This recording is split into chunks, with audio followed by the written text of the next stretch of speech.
Chers amis, frères et sœurs en Christ, et vous tous qui vous joignez à nous pour ce temps de culte en ligne, nous sommes le dimanche 3 mai 2020.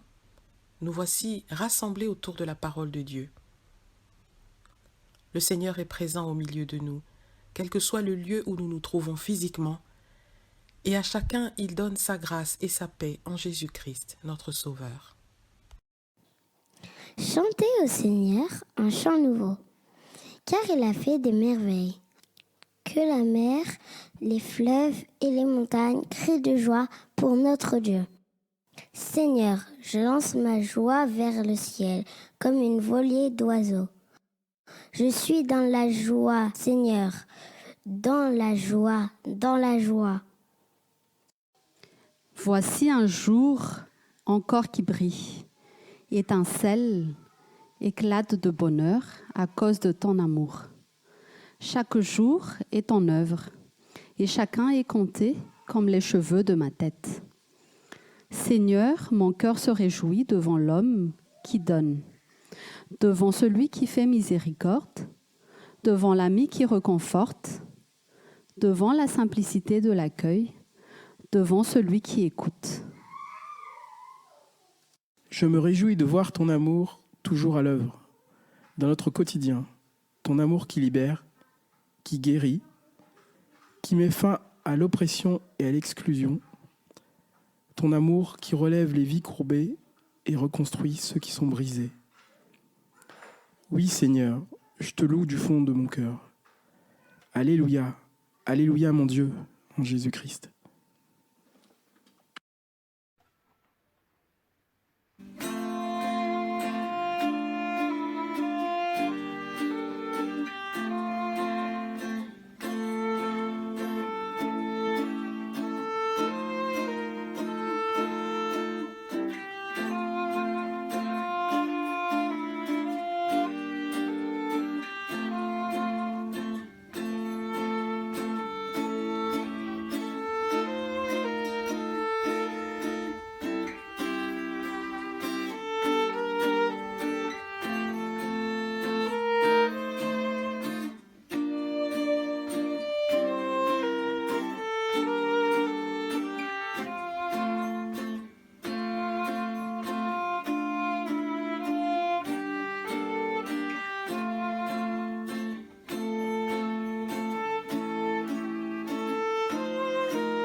Unissons-nous dans la prière et la repentance.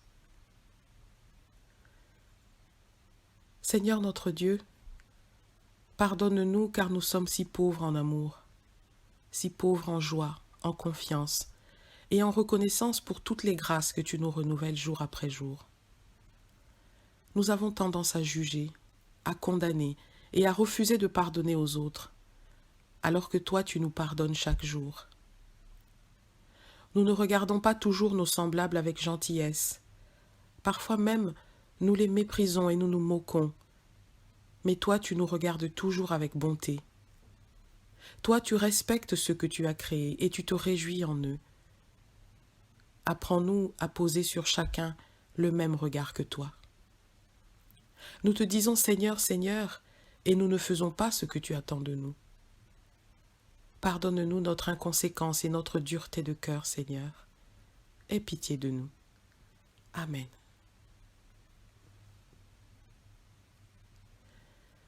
Réjouis-toi, mon frère, ma sœur, car tu es pardonné. Réjouis-toi pour Jésus-Christ qui a ouvert la porte d'un salut éternel pour toi, pour moi. Réjouis-toi car en Jésus tu n'es plus esclave de tes offenses. Tu n'es plus enfermé dans une culpabilité sans fin, mais tu es désormais libre de vivre et d'espérer.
Dieu notre Père, tu nous donnes ta parole et ton pain, ta bénédiction et ta joie, ta force et ta paix. Accorde-nous de les recevoir pleinement pour répondre à nos questions, à nos attentes et nous apprendre comment diriger nos vies. Amen. Nous lisons dans l'Évangile selon Jean, au chapitre 10, les versets 1 à 10. Le berger et son troupeau.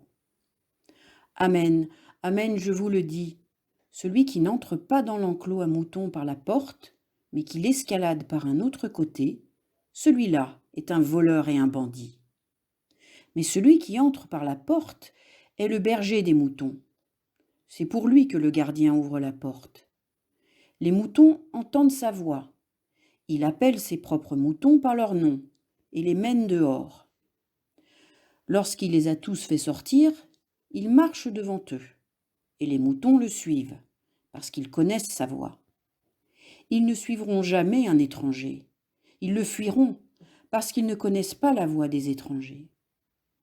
Jésus leur tint ce discours figuré, mais eux ne surent pas ce qu'il leur disait. Jésus leur dit encore, « Amen, amen, je vous le dis, c'est moi qui suis la porte des moutons. Tous ceux qui sont venus avant moi sont des voleurs et des bandits. Mais les moutons ne les ont pas écoutés. C'est moi qui suis la porte. Si quelqu'un entre par moi, il sera sauvé. Il entrera et sortira et trouvera des pâturages. Le voleur ne vient que pour voler, abattre et détruire. Moi, je suis venu pour qu'ils aient la vie et l'aient en abondance.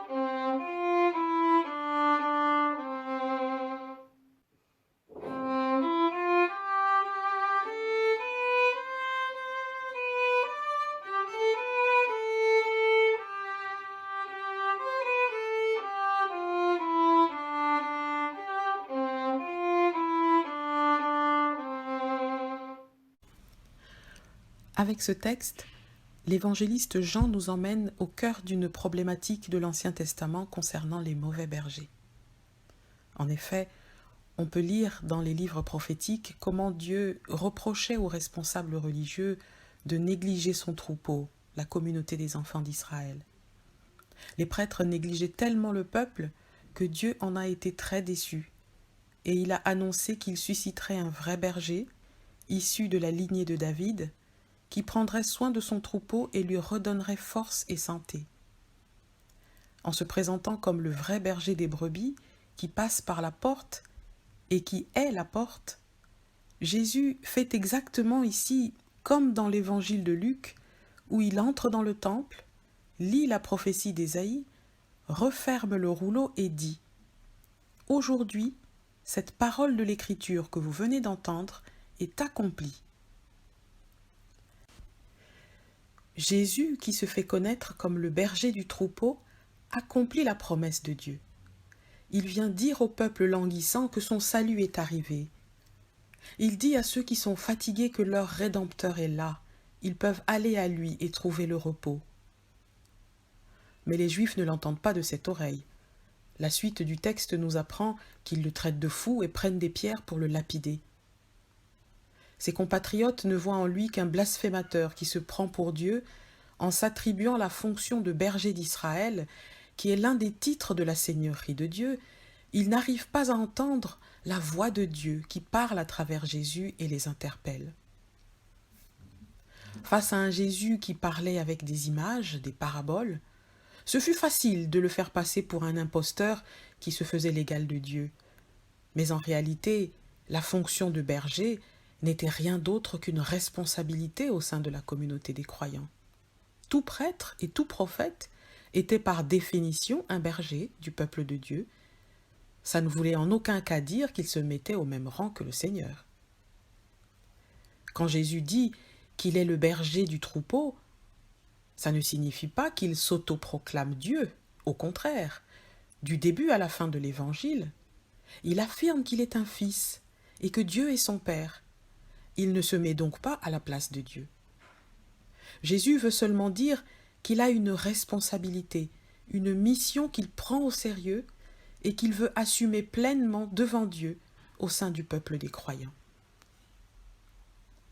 Quand le Seigneur évoque les voleurs qui ne passent pas par la porte et ne sont pas les vrais bergers, on peut y voir une allusion aux responsables religieux, les prêtres, qui font mal leur travail. On peut entendre ici que Jésus pose la question qui dérange à des prêtres blasés et certains de leur pouvoir. Ont-ils soigné convenablement le peuple de Dieu en le nourrissant fidèlement de la parole du Seigneur, ou bien l'ont-ils négligé en négligeant eux-mêmes d'écouter la voix du Seigneur? Je crois que l'Évangile met en garde contre des façons de faire qui s'apparentent à du brigandage religieux et causent du tort à la communauté. Le Seigneur prend des images simples qui parlent à tout le monde.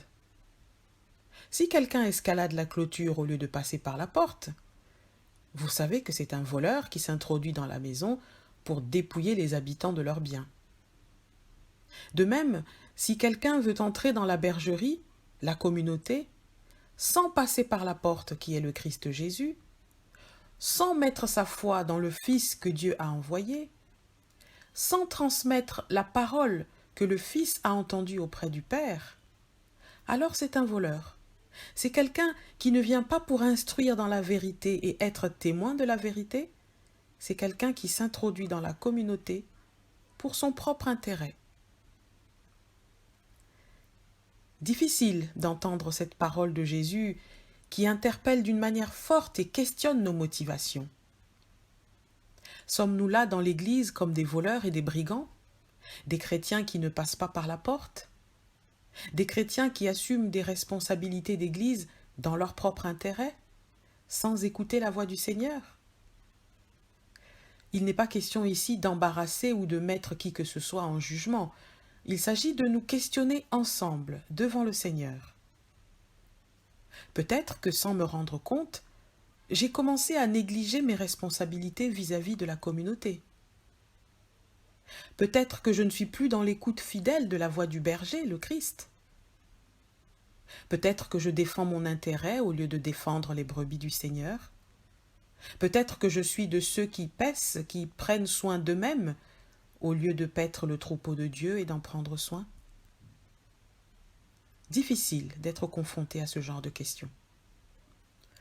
Mais Dieu, qui sonde nos cœurs et nous connaît parfaitement, peut nous aider à discerner si nous sommes dans cette situation. Il le fera avec amour, sans juger, parce qu'il veut redresser notre foi pour nous permettre d'avancer avec lui.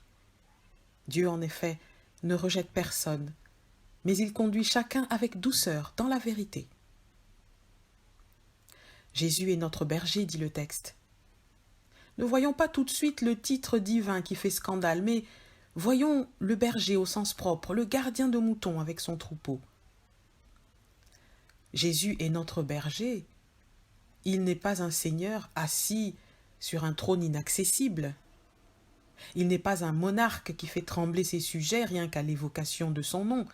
Il est un berger, un homme ordinaire qui connaît son troupeau, et chaque brebis, chaque mouton connaît sa voix.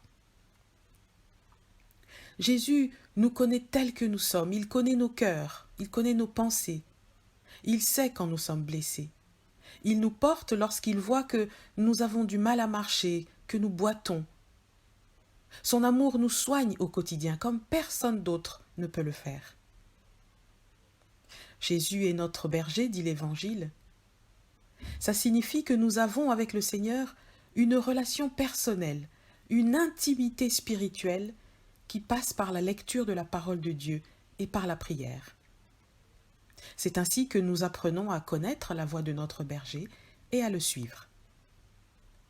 Ce n'est donc pas un titre de gloire pour Jésus de dire qu'il est le berger du troupeau, c'est une mission difficile que ne peut réussir que le Messie envoyé par Dieu. Voyez le mal que se donne tout berger pour que son troupeau soit nourri, soigné et protégé des prédateurs. C'est un travail épuisant. Il faut vraiment aimer les animaux pour s'en occuper. De même, Jésus est notre berger parce qu'il nous aime et se donne du mal pour chacun de nous. Il est l'image de l'humilité et du service que nous devons suivre. À la croix, Jésus a souffert pour nous. Il a été, comme le dit le prophète Ésaïe, l'agneau destiné à l'abattoir. Il a subi le châtiment à la place de ses brebis. Il a exposé sa propre vie pour protéger celle de son troupeau. Il est mort pour que ses brebis puissent vivre. Et il n'y a pas de plus grand amour que celui de ce berger qui a donné sa propre vie dans l'intérêt de la multitude, alors que le voleur, le brigand, vient pour servir ses intérêts égoïstes et détruire le troupeau. Jésus est notre berger parce qu'il nous a donné sa parole, qui est la vérité et nous préserve de l'erreur. L'exercice de la foi, c'est de discerner chaque jour cette voix de Jésus qui nous parle à travers les Écritures et nous dit qu'il est le chemin vers le Père. Nourrissons-nous donc de la parole et prenons garde à toutes ces voix qui parlent en ce monde et prêchent tout ce qu'on voudrait entendre, sauf la vérité. Jésus est notre berger parce que son enseignement et son amour nous mettent en sécurité. L'amour que Jésus enseigne nous met en sécurité, nous protège du poison de la haine, du poison des fonctionnements toxiques et méchants, du poison des comportements agressifs et violents. L'amour de Jésus nous préserve des attitudes prédatrices et des effets dévastateurs de toute pensée mauvaise. Lorsque nous écoutons la voix du Seigneur, nous reconnaissons l'amour et la vérité qui viennent de Dieu, et nous savons alors que c'est cette voie-là qui est la bonne. Ce n'est pas la voie d'un enseignement étranger et dangereux qui pourrait nous nuire. Le Christ nous protège par son enseignement. En cela, il est tout le contraire d'un gourou qui distille ses enseignements non pas pour protéger, mais pour mettre les gens sous son emprise. Les gourous retiennent leurs fidèles prisonniers dans des communautés de gens prétendument saints qui font beaucoup de mal par la violence morale et psychologique qu'ils exercent sur ceux qui les suivent. C'est pour ça qu'il y a des communautés dont on trouve facilement l'entrée mais pas la sortie. Et quand par bonheur, on arrive enfin à s'en extirper, on est laminé, brisé intérieurement, ruiné dans tous les sens du terme, parce qu'on a été en proie à des bandits qui détruisent le troupeau de Dieu, comme l'explique Jésus dans l'Évangile. Avec le Seigneur Jésus, on n'est pas prisonnier d'un gourou, car il est le berger qui souffre pour sa brebis, qui tremble pour elle, et quand elle est perdue, il ne se donne pas de repos tant qu'il ne l'a pas retrouvée. Jésus est la porte, dit l'Évangile. Il n'est pas la maison tout entière avec ses murs, ses digicodes, ses interphones vidéo, ses serrures et ses systèmes de sécurité. Le Fils de l'homme est si humble qu'il ne veut même pas être la maison qui nous abrite et pourrait devenir la maison qui nous enferme. Non, Jésus n'est que la porte par laquelle on peut passer et avoir accès au Père. Par son sacrifice à la croix, Jésus devient pour toi et pour moi la porte qui nous ouvre le chemin vers le Père, vers la vie du royaume de Dieu, vers la vie avec Dieu, vers la joie de connaître Dieu et de se savoir aimer de lui. Jésus n'est que la porte, une porte résolument ouverte, quand nos portes à nous, les portes de nos cœurs, sont résolument fermées aux autres, fermées par le manque d'amour et de compassion, fermées par la colère, la rancœur, fermées par les règlements de compte, la haine, la méchanceté. La Bible nous enseigne que le cœur de Dieu n'est que bonté, et en son Fils Jésus, il nous montre que la porte de son cœur reste à jamais ouverte pour accueillir toute personne, quelle qu'elle soit. Avec lui, nous sommes des brebis qui peuvent entrer et sortir, trouver des pâturages et être nourris. Avec lui, nous sommes libres. Dans son amour pour le monde, Dieu est devenu un homme comme nous. Il nous a tellement aimés qu'il est venu partager nos fragilités et nos souffrances. Il est devenu un mortel qui pleure avec les mortels. Il est devenu, selon le témoignage de l'évangéliste Jean, un serviteur, un simple portier qui nous tient la porte pour que nous entrions dans le royaume de son amour. Dieu est devenu moins qu'un homme, il est devenu une simple porte. Et chacun peut ouvrir la porte et la franchir. Mais on peut aussi refuser d'ouvrir cette porte pour aller vers Dieu. On peut faire le choix d'aller dans une autre direction et franchir d'autres portes. Dieu n'est pas un tyran qui nous terrorise avec son message et nous impose son salut. Dieu est un père dont les entrailles sont émues pour ses enfants, comme nous aussi nous tremblons pour nos enfants. Jésus est la porte ouverte de l'amour de Dieu dans nos vies. Oui, la porte du cœur de Dieu est ouverte pour toi, pour moi. Et nous, voulons-nous bien ouvrir aussi la porte de nos cœurs pour laisser entrer le berger qui est venu nous parler de l'amour de Dieu? Voulons-nous bien faire sauter les verrous de la peur, de la colère, les verrous d'un passé trop lourd à porter pour ouvrir la porte à Christ, notre Sauveur?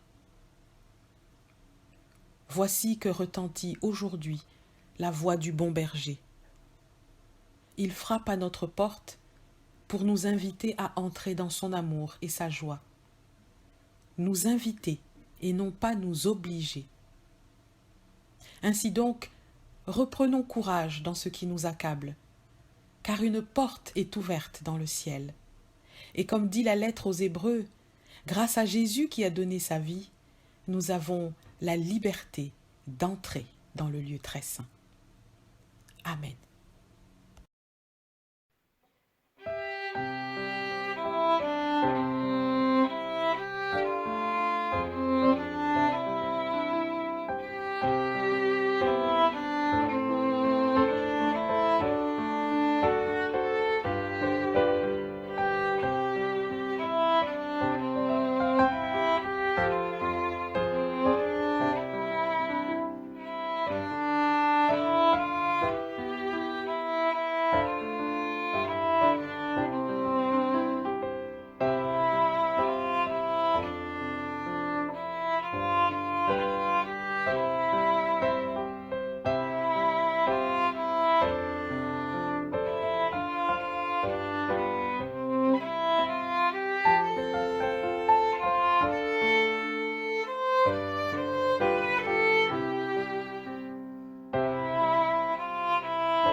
Je vous invite maintenant à affirmer ensemble notre foi en vous associant à ce texte proposé par le pasteur Varnery.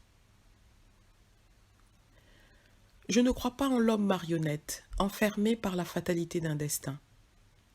Mais je crois que l'homme est un enfant rebelle qui doit apprendre la liberté sous le regard de Dieu.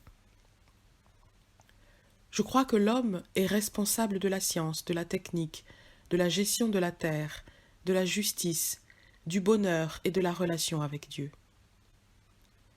C'est Dieu qui a créé la graine, mais il a donné à l'homme pour la planter, l'arroser et faire croître la fleur. Je crois que Dieu existe, qu'il est Dieu et qu'il dépasse mon intelligence et ma compréhension. Je crois en sa puissance d'intervention et en sa bienveillance. Je crois en Jésus-Christ, le Fils de Dieu. Ce que ses disciples ont transmis de lui est vrai. Chacune de ses paroles, je la reçois, je m'en nourris, je la laisse m'habiter et me transformer. Vivant et ressuscité, aujourd'hui il est présent dans le monde et dans nos vies. J'ai confiance en ses promesses. Je crois en l'Esprit Saint. Il n'est pas un simple mot, mais une réalité qui me saisit, qui me remplit et me fait comprendre l'extraordinaire puissance de l'amour de Dieu. J'ai soif de sa présence dans notre monde, comme d'une rosée rafraîchissante sur une terre desséchée. C'est ce que je crois profondément. Amen.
Nous nous unissons dans la prière les uns pour les autres et pour le monde. Seigneur notre Dieu et notre Père, nous te prions dans la communion de toute ton Église, en nommant dans le secret de nos cœurs celles et ceux que nous savons sans joie, fatigués et sans courage à cause des épreuves et des soucis quotidiens.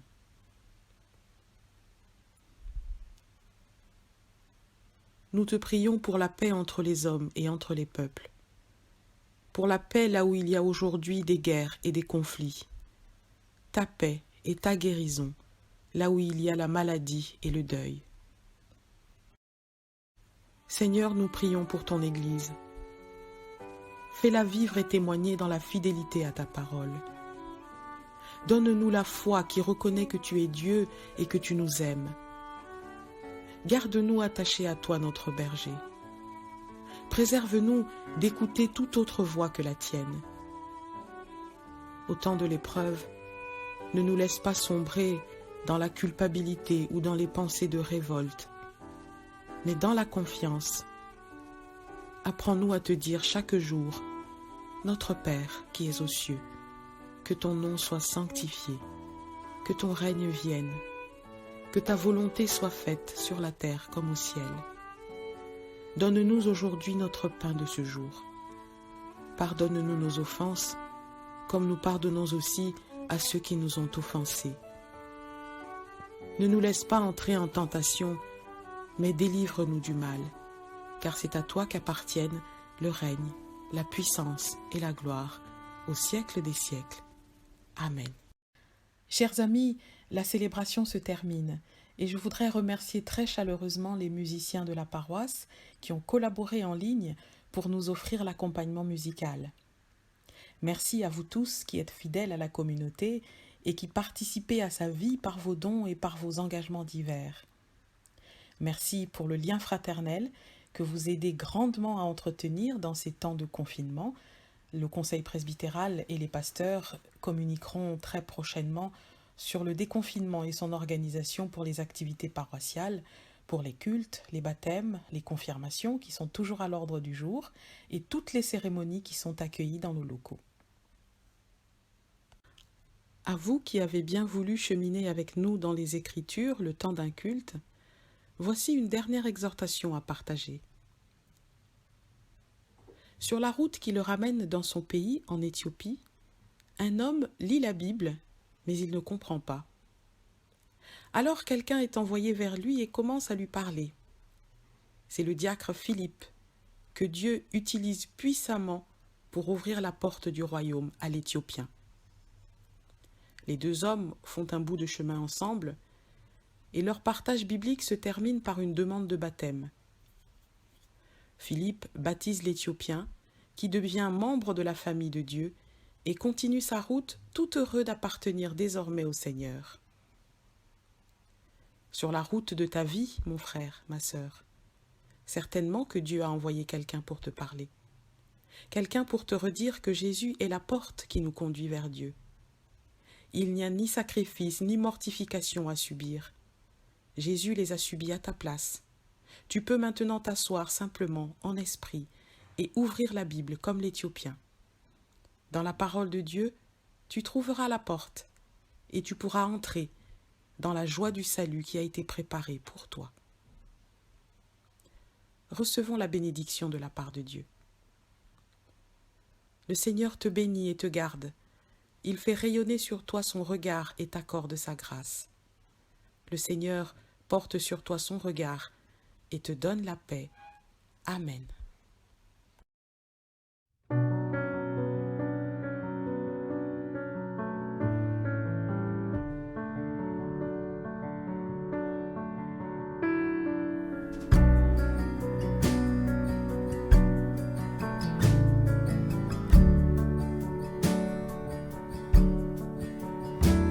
Jésus est au milieu de nous, son regard s'abaisse sur nous, sa douce voix l'entendez-vous, je veux vous bénir tous, je veux vous bénir tous, sa douce voix l'entendez-vous, je veux vous bénir tous.